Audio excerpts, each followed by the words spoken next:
Hello everyone, in today's video, I'm going to show you how to use console commands in ARC Riders.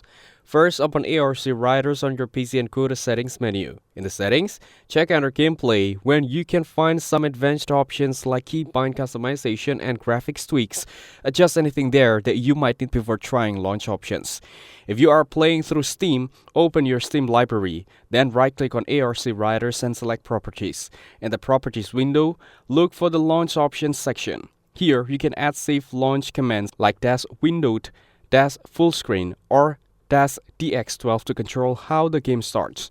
Make sure you only use official supported launch arguments to avoid issues. As of 2026, ARC Riders does not officially support mod tools, offline console mode, or custom server consoles. If Embark releases mod tools in the future, console access or custom commands may become available. That's it. Thanks for watching. Don't forget to like and subscribe for more videos.